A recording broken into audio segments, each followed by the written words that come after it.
wamati wabuli ya konti Nobert yagwedda lunti bali bamubanja anti bya Nobert mbimanyi yagwedda lusi mumanyi era kwe kumuyita wala kubanga bamanja naye ate ekyo kugwedda ledda tedi banja liza konsola ddalu yetegeka shone ta sente temwajiraba nezifa ne motoka zonna bazi byonna ne babisika kituufu naye nga sigwanga ku ddalu kuba shonze naliso era sente kituufu zaggwawo n'entambuza n'ebigere byonna kituufu kubanga omuntu kye bayita sente oba yagwako eddalu emyezi wagenda mu depression ekituufu ebintu bye babisika ebingi ebyafa babula kuntwalako makalo akuba omukyala ye nalayira mukamwa mulinyi lino ya milioni meka milioni 6 erinyo limu olugero lugenda eggulu luwangu olutandise nzija anti wowe otandise nze kulwaki naddukire omukulu ewasale yes oli ye chief coordinator operation with the creation okategere bulungi era basinga mwebuuza nnyo lwaki buli mwaddukire wa Jerusalem Sale ye chief coordinator operation with the creation tulinawo Sebatta tulinawo Karo Nantongo tulinawo Big Eye Star Boss kome kwabo mu mwaka guno kwaba basatu analina billboard mu Kampala w'emitwalo 11 bomwogera aba basatu nga bo ani alina billboard nga mpanike mu Kampala njogera kati wuvira ko Nobert n'okwata billboard n'okwata wizo n'omuwanikira billboard zitane Kampala naye nyine yali surprise kubanga naziteeka y'ekiro ng'ava Nairobi teyatuukira waka we yamala kulambula billboard yerabe nga ali ku billboard waggulu promoter with a value addition. I am the one. Yegwe. Yes.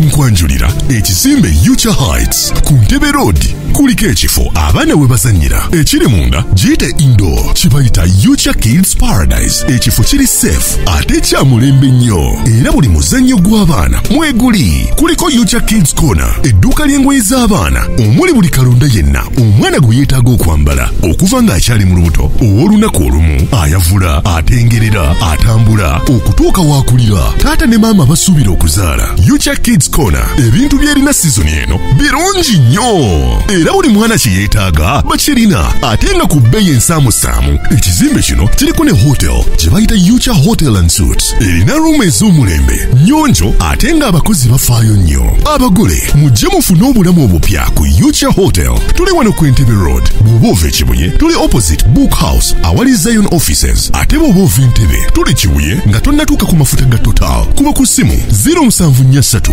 92 17 61 oba 0765 52 00 38 jangu otulambuleko ozuule ekipya.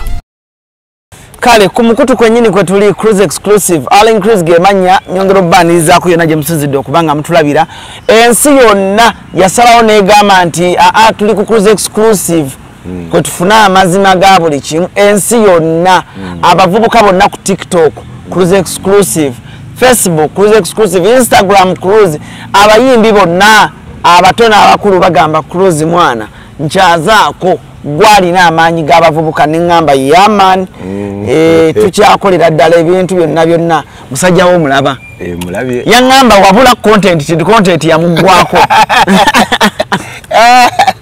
yekayaka yahereza Nobert events era webakuba eŋŋumi yakola ddibu eddibu yalibuuko ddikola kubanga eddibu lyaliwa naye lindako Nobert eddibu liriwa eddibu nagula erinnya eppya kola bwoti naye Nobert kola bwoti tosobola tekusinikira mannyo mu kamera naawe ensi etulaba Nobert linda amazima abankuba naye abantu balaba mpi nakubwa n'ebikonde balina babawunsa awo palaso yana babawunsa erinnya ne linyeenya obulumi nga bungi n'ensalawo n'endijjamu n'olijjamu naye wali onyumidde akazigo kati ninamu artificial sebo nina boxer number milioni 6 ewa mukamwa mulinyi lino ya milioni meka milioni 6 erinnya limu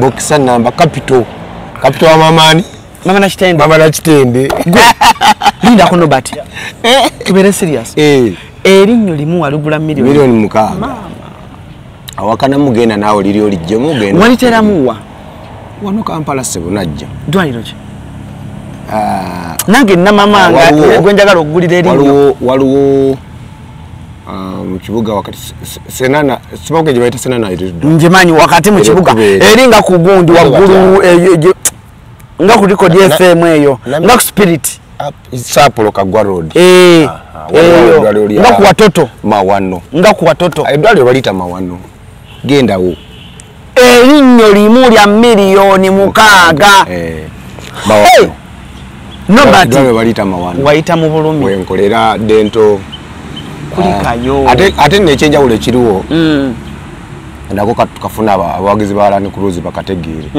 kyabuvunanyizibwa omuntu okugenda ne bakooza amannyo emirundi 2 mu mwaka dental health kitegeeza okubanga gana amannyo nga olya nti emotoka ekola service akamwa balina okukakola service era lwoligenda ne bakuuza lwolitegeera nti no abantu obumwa bw'abantu si bulungi naye muno yali ataddemu ejjinja oba yali just ngumi ate si muyimbi yankuba bounce be banku kati ate amwembera yakavuvu nga oyinza n'obutalaba kubi nate nkumanyi nga fighter waliwo olina okusibira ekira sebo kyokka kya byonna nali nmanyi bali bantu bange sitaaga kutambula na bukuumi naye otakiza okutambula n'obukuumi mba nabwo waliwo n'amanyi nti kati ngenda kusinkana Land Cruise mama nakitende bantu bange mbamanyi there's no need of moving mu byonna byonna so bo baali bakiplaninga info gyenfuna bo baali bakisetinga noba tumukube tusobole baali balina gye baagala okusaka ssente nga zikyaganya okuvaayo nga balina okubaako omukulu gwe balaga nti omusajja teyatusasula tukitegedde ekyasinga okunnuma ndobati okimanyi gw'oli musajja wange oli mukwano gwange ge maziga amaziga anti kati nobati wakaba nempulira muli eri nga kinkutteko abantu nga ffe abamu abalina okwagala okwaddala we break kati we breakinga oba olina kaaba nobati nkubulira kasita omusajja omukulu akaba nasanguza kino ekitogi kino nasanguza wano kaseera kunala mukifudde emboozi nasanguza esweta ate gwe kyenalinayo kyakaseera nali esanguza ati nali siina katambaala ate ali weekend nali mukino okiraba wali mukapale ka kitaka okategedde nze kati mukiseera ekyo nebuuza ebintu bibiri bakubye ka video katambudde ku social media mukazi wo abaana bo bali kalaba kati abaana bo tebakubuuza kuba abaana balaba ebintu ebyo tebagamba daddy who is that who has beaten daddy abaana bato ate tebali nnyo ku social media kya mukyala wange ye yabiraba jukira mukyala wange kirala mwe ekyo mukyala wange twalayira nze naye ekimukosa kinkosa n'ekinkosa kimukosa ekyokubiri kye twalayira ate muli bampeta ati twalayira gambye ne bwembeera nga nze mukyama asooka kubeera ku saidi yange ye mukyala wange kati ebirala byonna bijja luvannyuma kati embeera yonna yantuukako kyoyina okumanya naye yamutuukako indirect naye yesi mulundi mu bukulu bw'osu omuntu osooka okukuba si gwe mulundi ogusooka naye ate ekyokunkuba nze situnulira kunkubako kanatunula birungi byavaamu ebirungi nafunamu bingi munange famire y'abo abaana eraka bwekkuba muvaamu birungi palaso yakuba aliyeni birungi sijja kubyogera mu kamera naye neebaza mukama kubanga bwe nali ebiseera ebyo we yankubira si wendi olwaleero nendako gwizo bwe yakkuba wafunamu birungi ndeka Allah barakallahu fikum ya Allah Allahu fikum baraka Allahu fikum baraka bagamba fik barakallahu sihum nobati ngobeera mu bantu bera nkuyigiriza eddiini yaffe bane manyolwaga baraka barakallahu fikum ogamba fik barakallahu yes kyekyo ngubonda wabwe nali bwendi munnange abantu bonna beebuuza nobati abadde yabulirawa nobati waffe abantu bagamba generational promoter ne bagituma generational syrup kankusooka ojjogera kubanga nabirabanga bwankubye generational syrup Zakmaya nkutumindeko nya Dubai omanyi musajja wange Zakmaya yaŋŋamba nobati ka holiday ajje ku kivulu kyange awumulekewo e Dubai. Nobati wange bamukubye generational slap. Ne mugaza akajja kwogeraho ne Nobati. Anti Zakmaya ine ekivulu nga 7 December. Celebrating emyaka 5. Kiri ku mazzi. Ainako yachi e Dubai. Ne so je twali twogana nga ine musajja wange tusoba mugamba najja ngabe Dubai tetumulaba nko generational promoter. Kasompisiza amoluko tujja kulaba. Tujja kulaba. Naye nga nkubulire obuze nnyo. Nasanga abantu nzomanyi Nobati wotabadde byonna ngenda bikuwa. Omaze emyezi tokyalabikira mu kamera. Era nze nakwewuunyiza okungamba mbadde maze emyezi 2. Ne TikTok zonna nga nazivaako. Naye atonyirira. Ate gambi. Okubye ekisaati kiri mu mitwalo ngaaga. Tegiwera. Segulumiza kiri mitwalo nga meka. Sambala se. Kyamaanyi wallahi kyamaanyi. 5. 5. Nenga era ne bokikwalako. Ekipale ky'ebbeeyi mitwalo 12. Kati ya. Ebintu byakyuka. Nene rira yali zinengo inazina kuvadda sinti takazigula kati azina kati otegeka cricket overlogo koza nikatosola gula sati ya mitwale 5 onako rairo nkubulire olina okuba nga nkubi oluseke Oseko jakuba mpola mpola ne era goli wange bulijjo ne wemba ngaton ludo okunda onsangira na Oseko jakuba mpola mpola lwaki na kuwa olukusambula mbwange guwa soka go antunuza mu kamera yasoka okuntunda endi enseno Uganda tola nkuwanye ekitibwa neto kimanyi amina ate nkwagala kumanya sinawana kufuka nzolunaku lwakola ekivulu kya Palase Masaka ne Chameleone ne Gravity ne kivulu ne kiggwa no nyingiza mu kasenga akalimu sente no ngamba yorako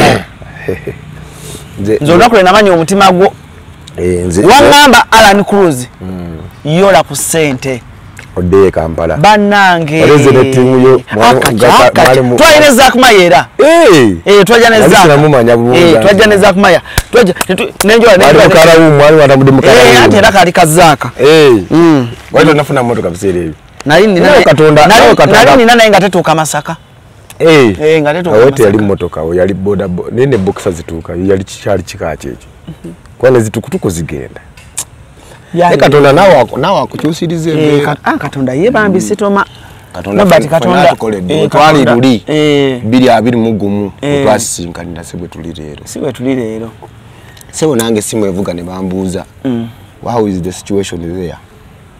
The situation is okay. Olimba Chikutwalira obudde bungi okwekolako naddala bw'otuuka ku kukola akasige teweraliikirira Prime Touch Makeup Studio beba kukola obusigo obuwangaazi mu bika eby'enjawulo okuli microblading nga kano kawangala okumalira ddala emyaka 3 microshading nga kano kawangala okumala emyaka 5 saako ne combination ya microblading ne microshading ku Prime Touch Makeup Studio tukola ne facial okendeeza amasavu okuggyako obusundo tattoo tukola permanent hair removal okosako ne body waxing. Prime Touch Makeup Studio tusangibwa ku Ginger Road ku kizimbe kye Toban Center omwaliriro ogusooka Suite 51, 52 ne 53 nga wakava ku Food Hub okumanya ebisingawo kuba ku noti 755 536 697 oba noti 773 878 669. Prime Touch, where beauty meets precision.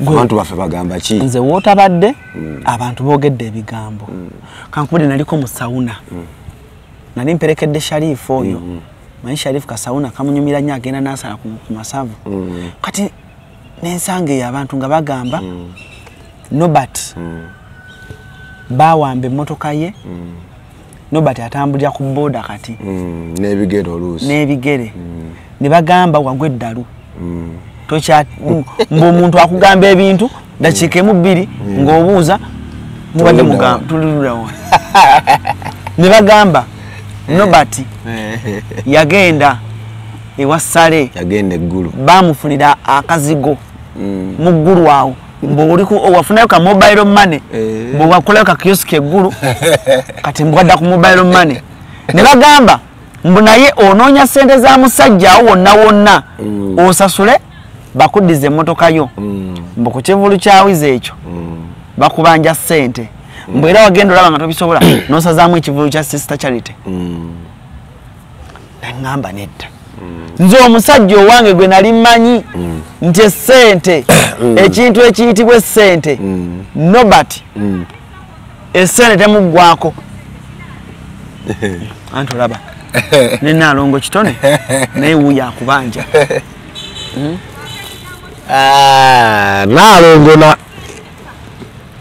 naalongo embeera nga tenatereera mbo babadde bakusiba nakyo nkyogeddeko era kati Nobert neneebuuza neŋŋamba musajja wange Nobert wamma tiwabiwulirako nti Nobert yagwa eddalu nti bamubanja anti ebya Nobert mbimanyi yagwa eddalu simumanyi era kwe kumuyita basobola okuba nga bammanja naye ate ekyokugwa eddalu teribanja kunsuula ddalu yetegeka shone etta sente temwagiraba nezifa n'emmotoka byonna ne babisika kituufu naye nga sigwanga ku ddalu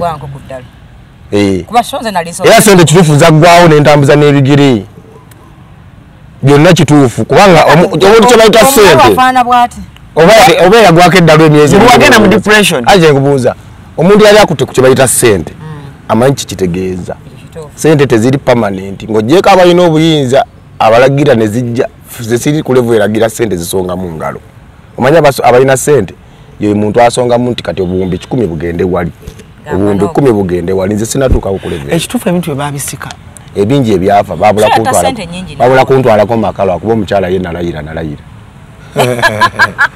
naye bali muntu Naalongo bannange mukuliko eyo ewa Hajati kiri kitya kitambuye ddala bulungi nga bwe kirina okutambula Naalongo nno Naalongo oyo omulaba nga yakuwagadde akwagala nga yakulemeddeko akulemerako anti ebintu biri bibiri era omusajja wa Naalongo yeesiimye nnyo Nobert bw'avaayo naŋŋamba nze kushola Nobert yeyatta sente ze nali ku mulyango gwali ku mulyango yaliwo bwe mba nyina kyenkolera mukwano gwange oba omuntu gwe ndaba nga akyetaaga nteekawo obulamu bwange bwonna omwana bw'abanga mama we yavaayo mu ggwanga muno mwoli nga nange mwendi n'agamba nti omwana wange yaŋŋamba baamwebakako ne poliisi y'eggwanga lyenzikiririzaamu n'ekonfaminga nti omwana yeebakibwako kitegeeza waliwo yeebaka ku muki tekirina kye kigamba alani muntu kuvaayo kugamba nti mama w'omwana ono gwe weebakako yabba endaga muntu 5 mama w'omwana ono yabba ebyapa bya Alani Cruz oba ogassa ebintu bibiri mu musango gutya ekyandeeta ku media kuwakanya ekyo omuzadde alina obulumi omwana we bamukwata ate mumusibidde mu luumu abagamba saagala kwogera ne Nobert nti ojja kwogera wagende Mexico nenda bange eddembe lye ng'omuzadde limukoze eki limuweddeko naye kati omusango Naalongo weetaaga omuwa obudde gwegulina okukola ki okubeera ffenna tulinde kooti kyenaasalawo kale katusabe byonna bitambule nga bwe mwabibala bannange Uncle Nobert kale ekituufu kiri nti ebigambo bingi ate nze nkimanyi olaba Uncle Nobert nze nkimanyi olabika wagenda mu depression tosobola kubanga basise emmotoka zo ebintu ebimu babitutte eno bakugyemu amannyo eno abaana bakuyita generation slapa promoter social media tokyalina mirembe ate Alani nze ondaba nze natandika okukola okukwata sente nga ndi ku university first year nga nina emyaka 21 kati sente nno ova kukwata miliyoni 10 sizeŋŋamba oba ku university n'okola omulimu n'ofuna deal miliyoni 10 ku university first year Alani that is money kintu kibayita sente nakitandikira mu first year kati Katonda nze azze angezesa ne kye bayita sente nenkitegeera mu bintu bya sente mubeeramu ups and downs naddala ffe ba self employed because omuntu akolerera omusaala at the end of the day bajjamu wayo akakadde ke talina buzi asigala ayina yalaba ali continuous naye nze siri wa musaala nkwata sente nenzizanyisa mu kino basically in brief nze ndi muzanyi wa zaala promoter yenna ku level yange abagambola either kibeera two-way either ofuna oba nokola ki nofiirwa kati nze kweyo gambling ya concert ya uzo nafiirwa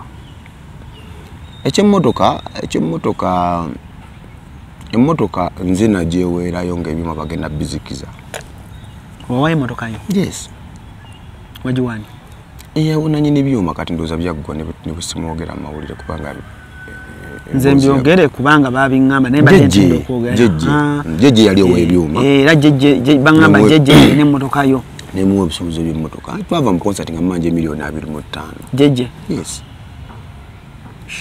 $2.25 nze kyogamba kankubuza Alan nandiganye mu emmotoka ebyuma ne babizikiza singawo Africa nabajocha abantu nze nali baddewo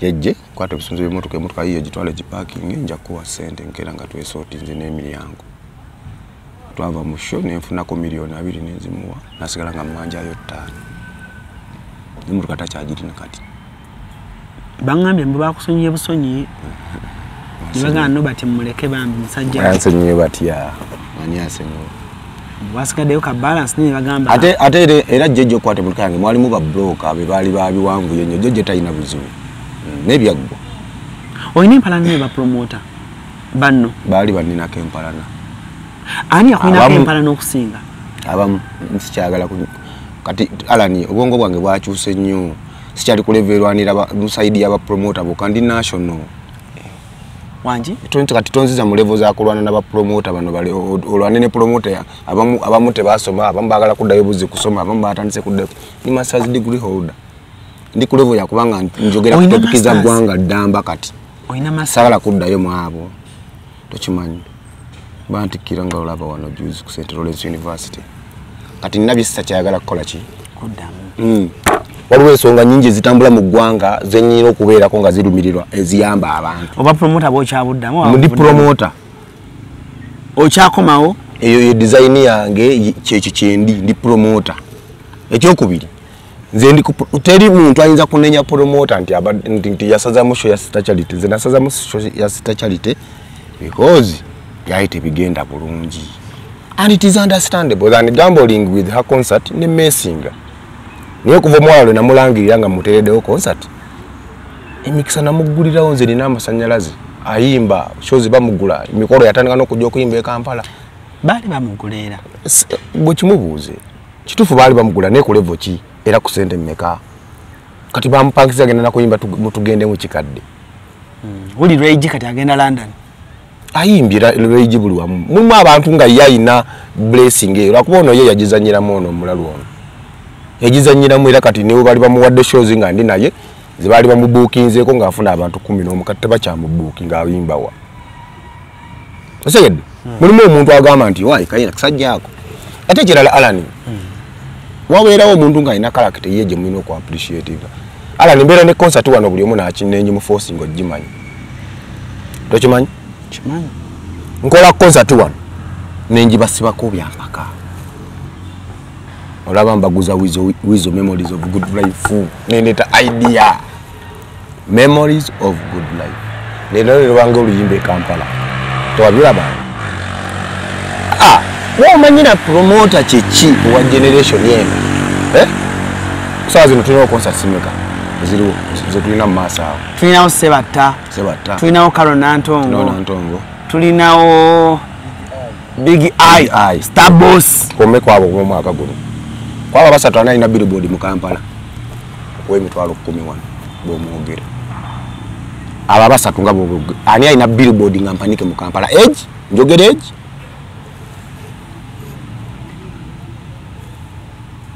kwaba basatu ani alina billboard kibaita billboard ye Kampala kati buvira ko nobody nokwata billboard nokwata wizo nomuwanikira billboard zitane e Kampala ezi naye nyini yali surprise kubanga naziteekayo ekiro ng'ava Nairobi teyatuukira waka we yamala kulambula billboard yeerabe ng'ali ku billboard waggulu yajja nakawa ku billboard ye nakawa kikulaga ki promoter with a value addition. I am the one. Yegwe. Yes. Esi mukasya kano kankwanjulye mami gadgets abakola emiramu education gadgets zonna mu Uganda balina tablets z'abaana zonna mu bikanga Samusanga Apple Origimo ate nga balina n'esina keyboard balina ebimotoka by'abaana ebimundu eshaawa bagisi z'abaana bottles container ng'ogasseko ne building blocks balina headsets z'abaana balina smart watch zonna ate nga ziri origino balina wireless charger ate nga basisinkanibwa wali ku Pioneer Mall eduka li PA11 ate ng'osobola bakubira ku 0703-69-69-04 gambye ekikwasagana education gadgets zonna oyina kwekwata Mami Gadgets kubanga yasinga. Ala mbadde nkugamba kibaita promoter with value addition kichogatta ku muyimbi. For example concert ze twakasembayo zibadde nga mmekawo endala 3 mu Kampala. Ezakasembayo twalina mu Chameleon ku Serena. Ani omulala twalinawo ku Sheraton. Twalinawo Tonics. Twalinawo Alan Tonics. Twalinawo ne Bamadrata Nchiko. Twalinawo Madrata Nchiko. Kino ekyasembeyo kyabadde kya David Lutalo. Webale nnyo Lutalo wange. Lutalo musajja w'amaanyi ne sente azina. Concert simeka. Concert ezasembeyo ani yabale ne Bill. Ne Spice Dana mwali mu gundi. Ye wa January. Wa January. Kwabo abaana benkulogedde kani yabadde ne Billboard mu Kampala. Billboard. Bantu mubagambe ng'ekitufu bategeere kibayita promoter. Ani yabadde ne Billboard mu Kampala kwabo. Oza tebajagala. Olwo muyimbi atayagala kwera bako nga bamutimbi. Njagala nkubuuza ala noli wa media. Waliwo omuyimbi atayagala kirooto kyakwera bako nga bonna bakyagala. Kigamba kati ate nakikolera ono. Bariji nti bakoledde. Nze kanze nkikola. Kubanga muyimbi abalabala mu Billboard ya milioni ezi site mfuna kati abalebale mu Billboard zitano ze milioni 25 kagamba mukwate muko zikole ekirala ekyo. So abantu appreciating nebaza Katonda. Okay, wali ekibiina ekirungi we kigira nafunamu ebirungi ebyavaamu mukati sikyagala kubyogera mu mawulire kyola mbadde nasirika. Sembera we yatuuka weeyo ana bakwogerera nnyo bana. Embera we yatuuka weeyo. Sajja yaggwamu takyalina ssente. Anti kati ng'ate bambi. Nze ala nondaba. Ekyeso kinnuma. Kulwaki. Nyongera okumanya nti nakolevo gye nali nkoze eki. Bwe mba naggwamu olowooza nali natuukawo nti awo. Wakola nnyo. Kyogambye emikono bagitemyeko oba omutwe obwongo babututte.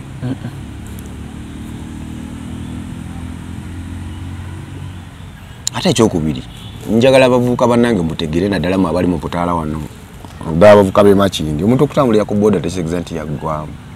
Emmotoka ebiseera ebisinga katuzirika tuzipaakinze ku mafuta tukukwewala jjaamu. Ate ekirala ffe kati twalina kye twayize concept empya ala ndisanyusa balabe bo. Sanyusa ku balabe bo balekere essanyu. Omanya we bali. Omwana yayimba oluyimba nyakoze. Ate uliza omanya we bali. Nga bali amanyira nga wotuuko bagulira ekyemisano tuuko bagambi bana yalina namu ebiri agimpe efuna ekyokulya nengo ina akakaddeko ku nsawo. Kati ye Uganda mwe omwana Damasco yayimbye oluyimba oli wa Pastor Bugembe. N'agamba Mukama abalabe baffe baleke nayo tukolere nga balaba. Kati ate ekyo kyanjawulo mukko.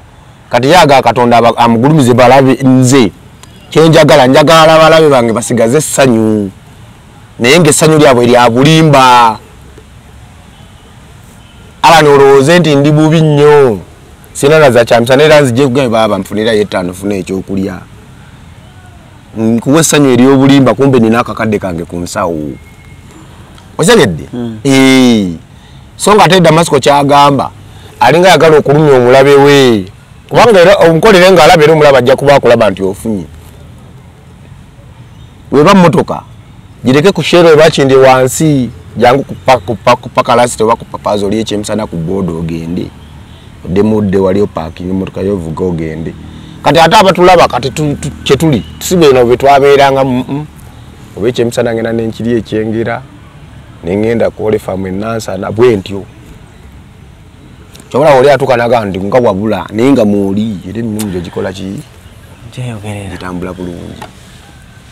Toli bwagamba naga no bati saawa zino yagenda ewa Ssale gyasula nagenda ewa Jeno kituufu era nadde njagala nnyo nkunyumiza olugendo lw'eggulu nze nagenda oluyina nina olugendo lw'eggulu emboozi na lugendo lw'eggulu omanyi Febusi yayimba olugendo lw'eggulu netulowooza kati yalapinga naye lwe olugendo luwanvuko nomunaye wano tulina obudde wano ku mukutu olugendo lw'okugenda eggulu luwanvuko olwo lutandise nzija anti wowe otandise nze kulwaki naddukira ew'omukulu ewa Ssale yes oli ye chief coordinator operation with the creation okategere bulungi era abasinga mwebuuza nnyo lwaki buli mwaddukire wa General Salim Ssale ye chief coordinator operation with the creation nze nina byenkola nga bitondawo obugagga mu nsi muno kitegeeza ngwa wansi we butereevu osegedde bulungi ekyokubiri oyo omukulu taata muzadde atamanyi bazadde General Salim Ssale nkiddamu nalabye ku bantu senalaba ku musajja alina kisanga musajja oli ayaniriza abantu abakala zonna ayaniriza omwavu n'omugagga awuliriza omugezi n'omusiru byonna bye bagamba abawuliriza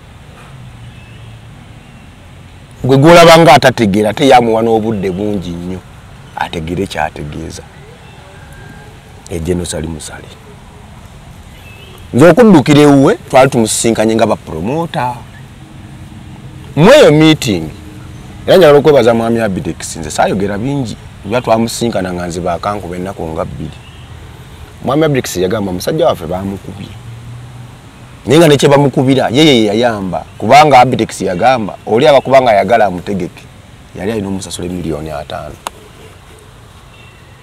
kati ate omusajja yatunda ne kubibye n'amuwa ne cash ate n'amukuba sebo gwe nga Saabalwanyi tusaba noono omutabani waffe omulwanireko yali entandikwa yange y'okusigala eggulu olwo tutandika olugendo lw'eggulu tutandika genda mu maaso olugendo lw'eggulu lutandika lutya bw'oba ogenda eggulu ekkubo ly'eggulu amakubo mangi agasobola okutuusa eggulu sobola okulinnya baasi sobola okulinnya takisi naye mu byonna nga ntandika olugendo lw'eggulu nkukubiriza totandikanga kugenda ku lugendo lw'eggulu ogenda okulaba General Salim Ssale nga tolina appointment ye nga tolina ki ala nompulira bulungi nawe ndi mukugamira mukubanga ng'oli mu industry eno ala nenkulayirira tojja kwewala ggulu ate si buli agenda eggulu nti aba agenze kusaba nga munaku oba nga ali bubi naye olugendo eggulu ku lwaki olwa omutwe omukulu oguli eggulu olinyiraawo ennaku zino byakalumamu engeri kaluma gye yaggalwa kati okutuuka eggulu olina okutambula ennaku 2 almost naye nze bwe natuuka eggulu hoteri zikwaniriza bulungi nnyo jjukira era bw'otuuka oba olabika nti ono omugenyi olwo gwakubiri ozeeyo gwakubiri guli ogwo gwemwagala n'Abidex muvuddeyo ne bapromota awo nze gwali gwakusatu nze nabadde nali nakagenda eggulu emirundi ebiri anti ŋŋamba kati olwo nzizeeyo mweyo incident ng'amaze okukuba empi we tugira ne tufuluma maa nenjolekera nenzirayo kati ffe kati naawe kyemanyi era kyoli feesi yo emanyikiddwa feesi yo emanyikiddwa gwe wootuukira eggulu kwezo wooteeri ezikisinga okusuza abava eno mu Buganda kati bakumanyi nina kyesaagala nnyo okweyita nti feesi z'abasereebu naye feesi ezirina obuzimanyi eziri famous kati nga ggwe basegeera bakumanyi bamanyi nze bwe natuuka hoteri ne bampa nga ndya neebaka naye nali sina appointment ya Jeno ofuna bulungi nga nnumbye bulumbi bya Kibuli Jeno tebamuleetako Kibuli nakifuba osegedde so nembeerayo ebintu ebimu ku bye nalaba ala n'abantu bali eggulu Oluna abatuuka ne bapangisa n'emizigo. Bagenda kulaba namba nze muyitira namba 2. Oba muyita mamona, oyo mamona of money. Mwanchi bayita mamona of money. Muluzungu. Wato chimanyi. Va ku musajja. Ala ninyimiza gwe. Nze kwendi. Va ku musajja. Ate awadde ebbanga linnabeera era nalaba ku President Museveni ngazzeeyo. President Nambemu naye yali azzeeyo kwogeramuko naye. Nyinza obutayogera kati bingi nnyo bibeera mu ggulu. Naye ebbanga lyembaddeyo ndabye ku Bannayuganda abava mu mawanga ag'enjawulo, disitulikiti ez'enjawulo. Eyo gye natuuka n'okulabirako olwo abakyala bakola gurupu basingo maatha. Bazze wa namba 2 abeeko kyabayamba. Abantu bali eggulu. Ekyemisana wali omukyala bamuyita Madamu Sanyu yatunda emmere eriroko ya wano e Kampala. Bw'otakeera osanga eweddewo. Tuli ku mboozi yeewa yeggulu. Eggulu ekirala kyeyina zigenda okubeera ssaawa 3 ku makya nga oyinza ogamba ziri ssaawa 8. Omusana muyitirivu. Wali omusana wali ebbugumu esaatu obula kujula kubanga okyobola nooza bo babeera baddugavu. Eggulu waliyo abeefula abagezi baayo. Gwe kati bw'ogendayo olwo bajja okubeera abagezi baayo. Abamu nga balimba n'okulimba. Infact nawulirako nti waliwo neyafeera abantu ssente tebamusiba. Abajjako ssente mbwagenda batwala wajja ne bamusiba. Naye nga yayiizaawo. Abantu bagenda abamu nga bali desperate nnyo. Ekirala oba wakagenda eggulu oba n'essuubi lingi ng'olaba obugagga obukoze eki. Ate kati jeno n'amala akuweereza ttiimu ye oyogereko nayo. Yogera ddala nga ebisawo bya ssente okomyewo nabyo e Kampala. Wano ku Hasi Beauty Parlor tuli bakafulu mu kulabirira n'okuyooyoota ensusu.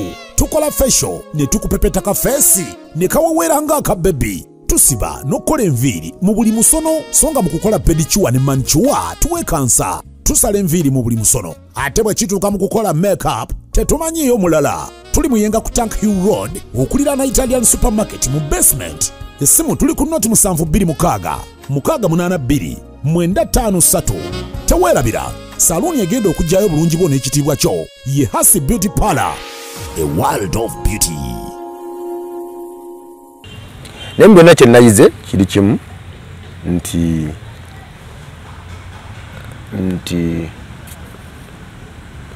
mu Uganda tukyalinayo ku bantu abalungi. Abantu abalungi. Kikyotegeeza abantu abalungi. Tukyalinayo ku bantu abalungi abalumirirwa abantu. Tukyalinayo ku bantu abali mu because nze ne Kampala nali naaludde okukiraba. Offices nyingi nnyo eziri wano mu Kampala. Nendowooza abalimu beeyagaliza bokka. Ne Alan omusajja gwe bayita Salimu Salemu Zaddi. Oli taata. Abaana bali eri Alan. Eri tewaliyo simanya tuli ba NRM, simanya tuli ba opposition, mwenna muli baana. Eri tibiriyo simanya onava Busoga, simanya bano bakyala nedda, mwenna muli baana. Era babala bakwata abantu abali mu ggulu mokka nga bagenze koleba jeno ne babakunganyiza ku ssomero liweere essomero. Naye weewunya abantu balaba balya banywa ate basube baka. Nina ku bbiru y'omukulu. Era jeno kyenyiza okugamba abantu tolina kyojja bakolera abantu bo. Era tobakoowanga totukoowanga ffe. Wasuzeeyo nnaku mmeka? Namalayo omwezi gwawule. Nsonga ki yennyini ekusuzeewo omuntu omwezi? Esooka kya byonna nze nga bw'ogambye mu kusooka nafuna nalina pressure nnene. Nalina stress nga njagala kusooka kuwummula. Ate nkugambye wali depressed yali mabega n'ogamba nini? Ekyo kirala. Depression is too different. Depression n'okwekyawa weekyawa. Saatuukako mu depression. Ate era omuntu ali depressed oba wetaaga bobeerako nabo ate nze nayetaaga kubeerako nzekka nga mbeera mu hoteri nenywa neneebaka nendya nebukya asegedde so ebimu ku bye nayigidde eggulu nayize nti tuwe tubeera e Kampala eno tulina bingi bye tulaakinga okumanya nze nakozesa opportunity eno okubeera eggulu n'okwongera okugaziya obwongo n'okumanya owulira Alan obadde okimanyi nti wano yikayo ettaka mu Buganda eri mu sente nga mmeka ekitono mu bitundu ng'otambuddeko okufuluma zikibugawa ffe tugula tukyagula 240 kati nti kyekiki nagaye kati nze okugenda kwange eggulu kati nze okugenda kwange eggulu kati ogenda kugaziwa obwongo kirufu wano mu Kampala tukyagula 150 kusulako leo kimanyi ng'olina business idea yo nga ya nnimiro bayattaka yikayo ettaka bagipangisa emitwalo 10 eggulu ne mu Northern Uganda emitwalo 10 yikayo ettaka ennamba kati ntayiza okubulya ebirungi ebiri byenayolabyewa nga tonatuka ku birungi olina kyoganya okunziramu kiki ekyakututte ekyatwalanosula okumala omwezi mulamba osula nkunnyonnyodde omusajja mufumbo olina family nina ne business zoddukanya nolekawo business byonna byaliwo nayina okusooka okwagala okwewummuzaamu nga nze nfuna yensonga emukuzo ensonga eyokubiri yali akusaba beyirawo twew'omukulu kuba nayina ensonga ezinsumbuwa nafiirwa sente zonna ate nga sisobola kuddamu kukola kubanga URA yangerekako emisolo egirani realistic okimanyi nti shoza regi neyono wizo URA yansaba omusolo gwa miliyoni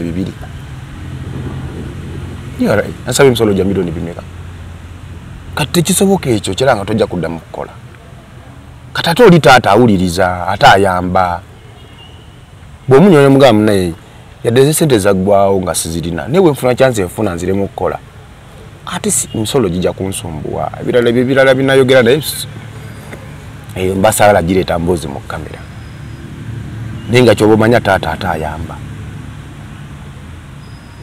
osegedde ate ekyokubiri Alan okutuuka ku buwanguzi ebeera process eyo process tebagigerera kigero segedde oze nkuba etuyingiridde tebagigerera kigero tugenda omulamu katono nnyo kyuse ekifo tukomewo tugende so tukomyewo ne Uncle Norbert tukyusizaamu ku location kubanga wali wabadde enkuba etutandise obadde okyatunyumiza Uncle Norbert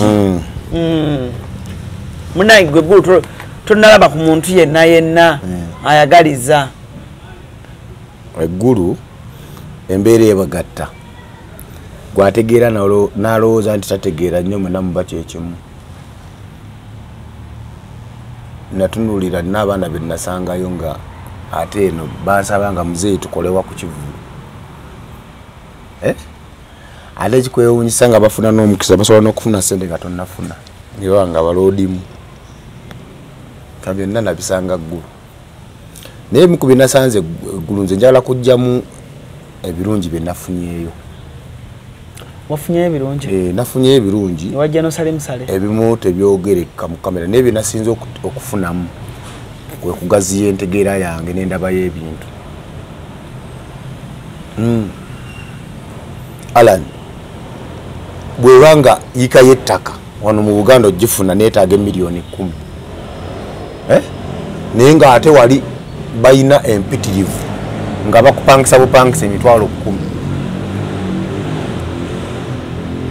10 yes kireyo kasooli wano ng'ojagala wano e Kampala eri mu nnusu 1,500 eri ku nnusu 800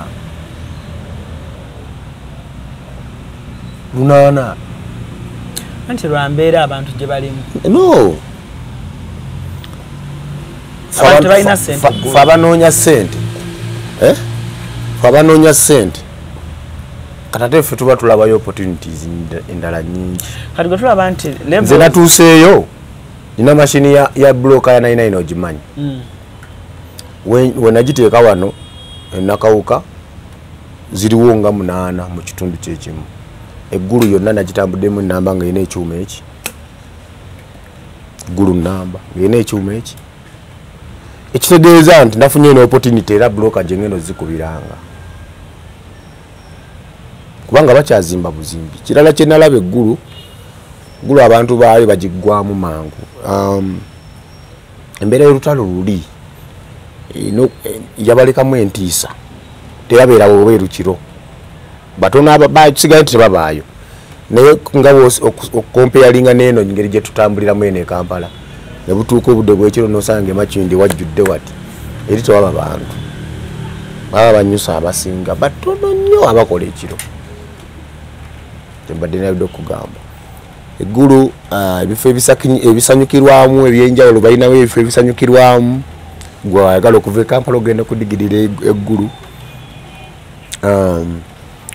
ebyo nano kyali ku birungi byewafunye eggulu ebimu ku byenalabye eggulu sinayogera ku birungi ebimu sibyogerako ebirungi sobola byogera n'ogenda mu kifo abalabe baffe tebagala nnyo kumanya baagala nnyo bamanye ebirungi byaffe naye sookwate bbeeni tusirikiraawo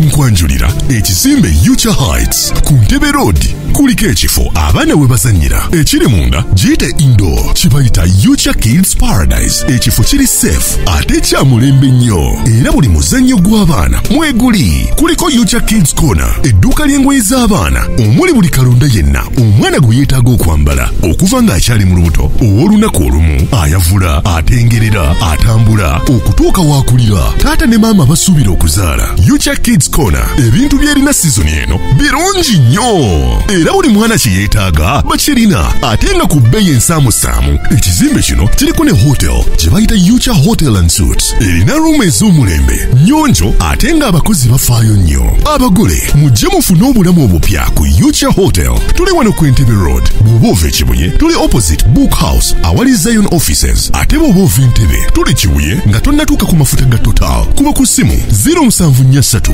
92 17 61 oba 0765 52 00 38 jangu otulambuleko ozuule ekipya kakati sebo kwetuli sebo wana Alan nga bwe nagambye ebimu ku bye nayongedde okugaziya ku bwongo nga ndi eggulu nategedde nti tulina zaabu wano e Uganda tulina ebyobugagga bye tulina naye nga tetusobola kubifunamu ssente zitulina kufuna ebimu ku bye nafunyeeyo njagala nkwanjulire wali ezimu ku products ze nasanzeeyo sebo wa kamera osobola obalaga eno ono fene naawe njagala nkulagika ono fene sebo yalimu omulabi ono fene akolebwa abakapeeka industrial park ekapeeka namunkekeera fene bamujja ku level y'okumuliira wali ng'omuggyemu emiwula n'osokoola emiwula n'olya nfuna kino kye bayita value addition ekya operation wealth creation nti fene oba enkoto ya fene eri mu sente nga se 10,000 enkoto enamba kati ate kana akantu kokakoka ka 15,000 era bana Uganda mbakubiriza mugende mu supermarket mutandika okulya ebintu byaffe bya wano ono fene waffe wa wano akolebwa na Munkekeera Industrial Park oba industries fene gwaludde okulya ku fene kati bino bye bigenda ate ebweru sebo kkiriza nkuweeko otegere kyegamba sebo nabo olagenda bba waako sebo ono fene bwati bwabeera ayoko fene omukazi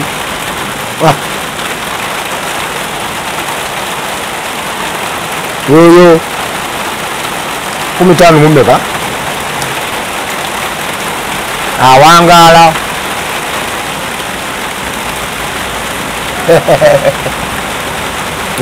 onaaba omuga nti tewafunyeemu kati manyi ajukira mu buto nga tukula omulundi gwasooka kulya ku watermelon nga tobitegeera ng'olaba nga ali ensujju kati ne wano bwoteba oli naye nga yefene waddala era wona akamanyira ojja kuba tokyalina kugenda kutemesa fene oli kati eno message tugisindikira omulimi wa fene ndewadde okimanyi nti feneewo mu abasuubuzi ba fene basobola omukugula keekapeeka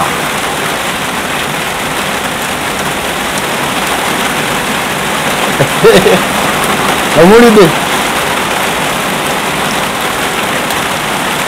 sebo guno muyembe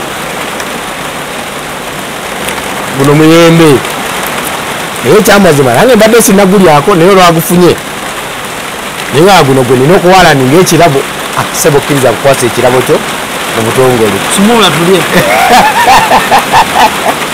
sumula tulye enseeraba sebo bino byonna bikolebwa kapeeka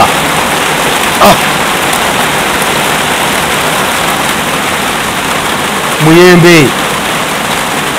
lya sooka olye ate naleetedde eggwe sooka olye muyembe kirira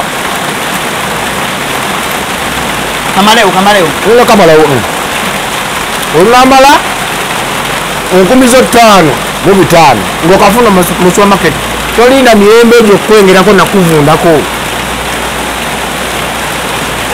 tegedde ojja twalirako n'abaana ewaka ninabirabira wano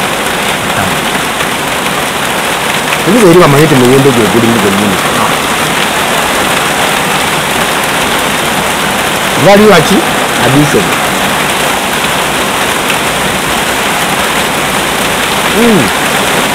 nga gonna olumanyira mpola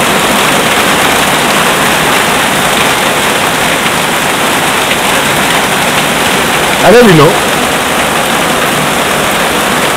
ate babitutwalako babitwala China babitwala mu Europe kati nga tumaliriza omuntu abisangawa obisanga mu supermarket ez'enjawulo wano era abanapiiro mbakubiriza ebintu bino mubiteeka mu supermarket zaffe zawano naye kyemmanyi basinga kutagetinga exports babifulumya nnyo mu bazungu ninga bikolebwa wano owaayo mpolampola bawe namba mpolampola lyawo mpolampola bawe namba ogamberedde nze kandi naye lya mpolampola ojja olekerewoko n'abeeka omuyembe nga kukuwoomedde alani omuyembe nga kukuwoomedde sibe wadde osuubira kandi ebinaddako kukuta enamba y'essimu ate nga bayaki nze sinze entunda zino saagala kugaba namba ya simu sibula abantu ngene ndi omuyembe bwebale nnyo ababaddeko tujja kudda olulala tugaziye ku mboozi y'eggulu kuba tetulesewo byebingi enkuba etutabuseeko wano bwebale nnyo kikutwalira obudde bungi okwekolako naddala bw'otuuka ku kukola akasige teweraliikirira Prem Touch Makeup Studio be bakugu mu kukola obusigo obuwangaazi mu bika eby'enjawulo okuli microblading nga kano kawangala okumalira ddala emyaka 3 microshading nga kano kawangala okumala emyaka 5 saako ne combination ya microblading ne microshading ku Prem Touch Makeup Studio tukola ne facial okendeeza amasavu okuggyako obusundo tattoo tukola permanent hair removal okosaako ne body waxing. Prem Touch Makeup Studio tusangibwa ku Ginger Road ku kizimbe kye Toban Center omwaliriro ogusooka Suite 51, 52 ne 53 nga wakava ku Food Hub. Okumanya ebisingawo kuba ku Note 755 536 697 oba Note 773 878 669. Prem Touch, where beauty meets precision. Esimu kasya kano kankwanjulya emamiga gy'ekisi abakola emiramu education gadgets zonna mu Uganda balina tablets z'abaana zonna mu bikanga Samsung, Apple, Origimo ate nga balina ne sina keyboard. Balina ebimotoka by'abaana, ebimundu, essaawa, bags z'abaana, bottles container ng'ogasseko ne building blocks. Balina headsets z'abaana, balina smart watch zonna ate nga ziri original. Balina wireless charger ate nga basisinkanibwa wali ku Pioneer Mall, edduka li PA11 ate ng'osobola bakubira ku 0703-69-69-04. Gambye ekikwasagana ne education gadgets zonna oyina kwekwata Mami Gadgets kubanga yasinga. Wano ku Hasi Beauty Parlor tuli bakafulumu kulabirira n'okuyoyota ensusu. Tukola facial ne tukupepeta ka face ne kawawera nga baby. Tusiba n'okola enviiri mu buli musono, songa mu kukola pedicure ne manicure tuwekansa. Tusala enviiri mu buli musono ate bwe kituuka mu kukola makeup tetumanyiyo mulala. Tuli muyenga ku Tank Hill Road okulira na Italian Supermarket mu basement. Essimu tuli ku noti 72 682 953. Teweerabira saluni egenda okujjayo bulungi bwo n'ekitiibwa kyo ye Hasi Beauty Parlor, a world of beauty.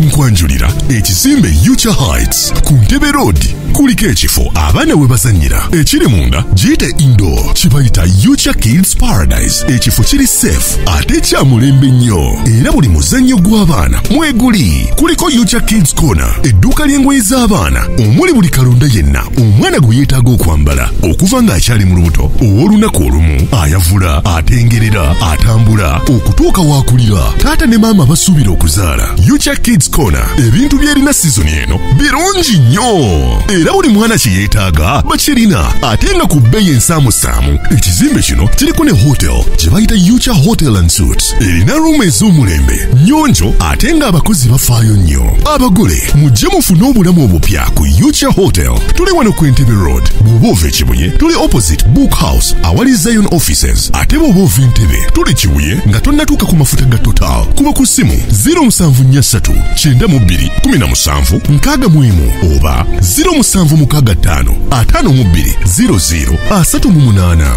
Jangu otulambuleko ozuule ekipya.